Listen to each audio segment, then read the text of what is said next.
with an elegant beauty, unlike any of nature's creatures. Now, did you guys know that there are over 9,000 different species of birds on the planet? Well, that is just species. And that means that there are literally millions of birds all across the entire world.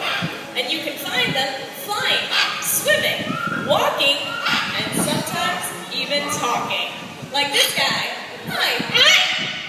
It's pretty cool, but a lot of talking birds can say hi. So can you say hello? Hello. And I'm so sorry I forgot to introduce you. Why don't you tell everyone your name? What's your name?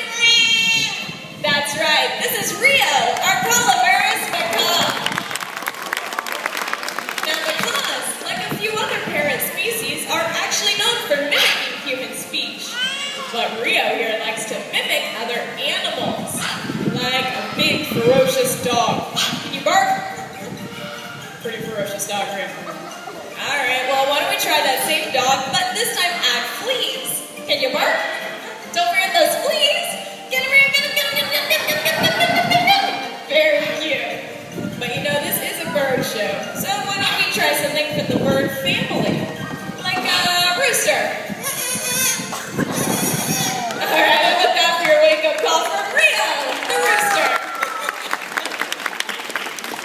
Now, Rio here has what's known as monocular and binocular vision, which means that he can look at two separate images at the exact same time. Like, for instance, it looks like he has one eye focused on me, and the other looks like he's looking at you right here. If I didn't know any better, I'd say Rio here was checking you out. Hey, Rio, do you think she's pretty?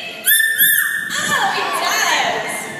Well, you can take Rio out on a date if you'd like, but you have to have him back by his curfew. And Rio, what time's your curfew? Midnight! Midnight! That's right, well, speaking of curfews, guys, it's time for us to get out of here. So say goodbye, Rio! Bye-bye! And that is Rio, our Calaveras macaw.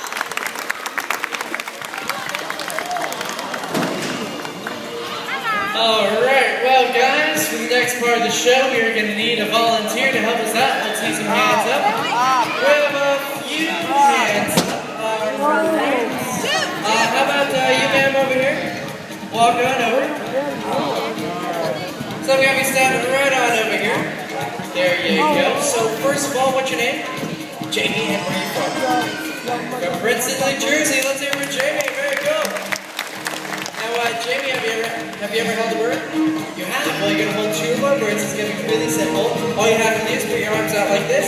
There you go. Bring them together. That is perfect. I'm going to give you a little bit of food here. Here comes the birds. This is Mary, Kate, and Ashley. They are called purple gallinals. And they are all the way from Australia. Now, what's interesting about them, when she gets her balance, you might notice that they have these really long toes. Those toes actually distribute their weight evenly so they can walk on the top of lily pads without sinking down into the water. Now, hold on a second, we're going to get them both that way. There they go. You did a great job, Jamie. Let's give her a big round of applause. And keep going for the gallinals.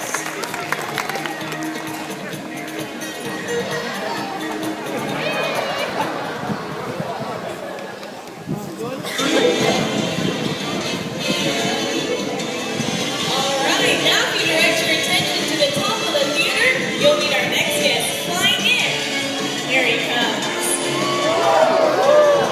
And this is Ricky, our male eclectus parrot.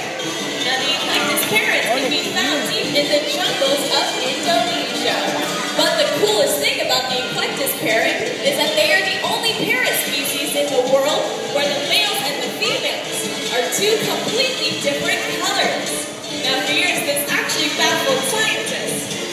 they were two separate species for a long time. They had never seen anything like that. But then they realized they're the very same ones, just with the opposite colors. Now, as you can see here on Ricky, he is a bright green color all over his body. He's got a few shades of blue on the very tips of his wings, a little bit of red under there. He has yellow on his feet and black on his tail. But now Ricky is complete without his Lucy, so look up there and meet Lucy. Here she comes. And as you can see, she is a bright red color all over the body. She has purple on the chest, yellow on the tail, and the black beak. She looks completely different than Ricky. That's right, and most guys like Ricky here are big fans of sports. And Ricky's favorite sport to play is football. That's pretty easy to see why, because his favorite position happens to be the ball. Okay, Ricky, we're going to go long this time. Here we go. And it's a great. A big round of applause for Ricky and Lucy, our collective parents. Alright, well guys, for the next part of the show, we are going to need some more volunteers, but this time you have to fill 2 criteria. First of all, you have to be brave, you have to be an adult. How about you two over here? Walk on down. Got our brave adults on the way. Right on over here. Hi ma'am, what's your name? Heidi. So we have Heidi helping us out. And your name is? Craig. So we have Heidi, we have Craig. They're going to help us out with a really cool part of the show. Now Heidi, I'm going to have you stand right about there. And Craig, I'm going to have you stand over here. There you go. And you guys are going to face each other. Now it's a very simple thing, guys. I'm going to have a bird fly down to me, and then she's going to fly between the two of you, land up there, and then fly back this way. But we're going to make it a little more exciting for both of you. Both of you put your arms out like this. There you go. There you go. That's good. That's good distance. See, she has about a 2.5-foot wingspan, so right when she goes right through the center, her wings are going to go right between your hands. So keep it steady like that. Now I've got to get ready for this part of the show. This just takes me a few moments to get ready over here. Now you guys are really tough, so I don't think you need a glove, and you want that full experience. So you guys doing good over there. Now for everyone else in the theater, look up there and meet Pomona. Here she comes. Alright, Pomona, she is our Paris hawk. Paris hawks can be found in North America. And they're the only birds of prey that will hunt together like a pack of wolves, which gives them the nickname, the wolves of the skies. And our volunteers, you guys did great. Thank you very much, Heidi. Thank you very much, Craig. Let's give them a big round of applause. Very brave. I think you can go for Pomona.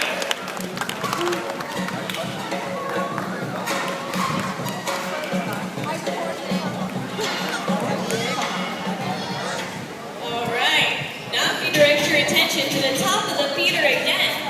You'll meet Solomon, our king vulture, all the way to the South American rainforest. And we're going to have to ask everyone to remain seated because he is about to be taking a very low flight directly over your heads. So you'll all get a great close-up view of him then. Now, as most of you probably already know, vultures primarily eat dead animals. But to be able to eat dead animals, you have to have extremely strong stomach acids. They are so strong, in fact, that a vulture can eat an animal that has died of virtually any disease and remain completely unaffected. Now, another interesting fact about the king vulture is actually how they hunt their meat. While scientists were studying the king vulture's behaviors, they noticed that they were rarely the first birds on the scene after an animal had died. But when they did show up, all other vultures and animals would leave and wouldn't return until the king had had his fill and then left. Now Solomon here is actually pretty young still. He's only 4 years old. And as he matures, he is going to gain a brightly colored head and almost all white plumage. So in a few more years, he's going to look like a completely different bird altogether. When he takes his last flight, you'll get a good look at the white feathers coming in on his underbelly. It will soon be covering most of his body.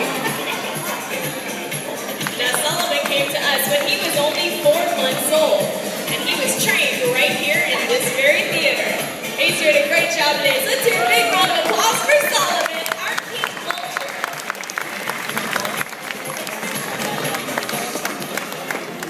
Ladies and gentlemen, get ready to meet the diva of Miami all the way from Southeast Asia. Meet Miss Eva the Cyrus crane. Check out those long, gorgeous legs as she struts her stuff, and that gray feather dress is brought to you by Versace. Now Miss Eva here, she is a young crane. She's only about 7 years old, and as she matures, she's going to change in color as well as size. She can grow to the height of 6 feet tall, and that makes the Cyrus crane the tallest flighted bird in the world.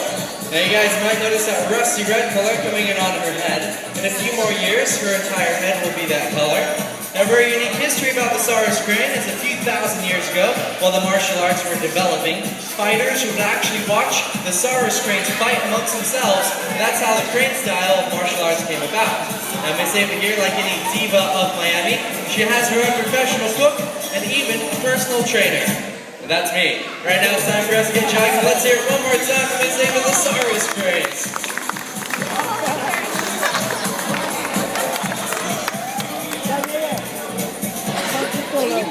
Alright, now let me introduce you all to Eliza, our ground hornbill. Now, ground hornbills can be found in Africa, but the hornbill family range anywhere from Africa, India, and even Asia.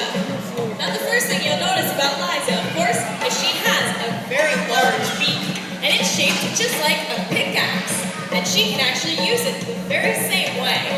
She can use that beak to chop through wood, and then use that to build a nest. But the coolest thing about the hornbill family is that it is the only family of birds that has the ability of vertical flight, and they can do so for 2 reasons. One, they have extremely powerful legs.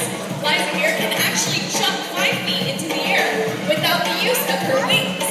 And second, she can actually rotate the angle of her wings to be able to maintain that vertical flight for up to 30 feet into the air. Now, in the wild, she'll actually use this ability to catch insects and even small bats. Well, Eliza here is doing a great job today. So let's hear a big round of applause for Eliza, our ground hornbill.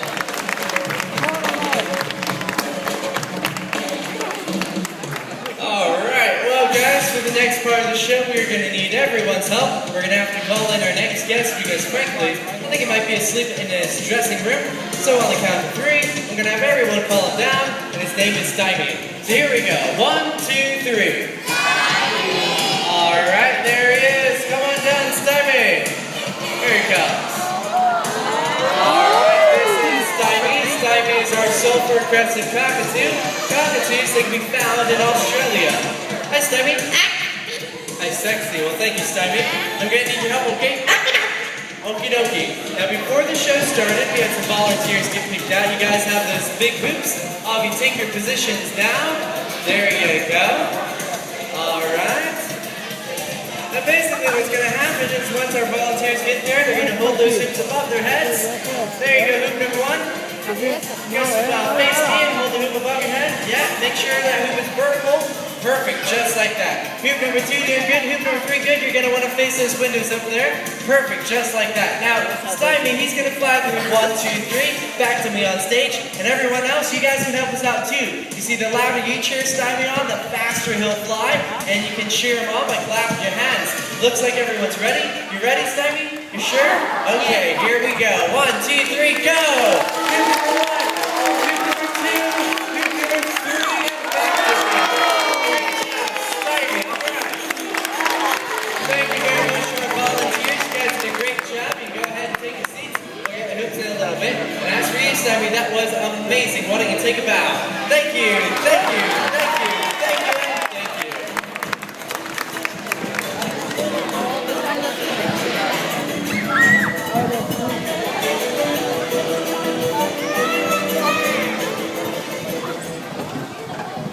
Alright, well now I'd like to introduce everyone to a very special guest. Here she is.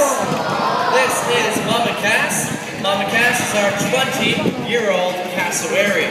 Cassowaries that can be found in northern Australia and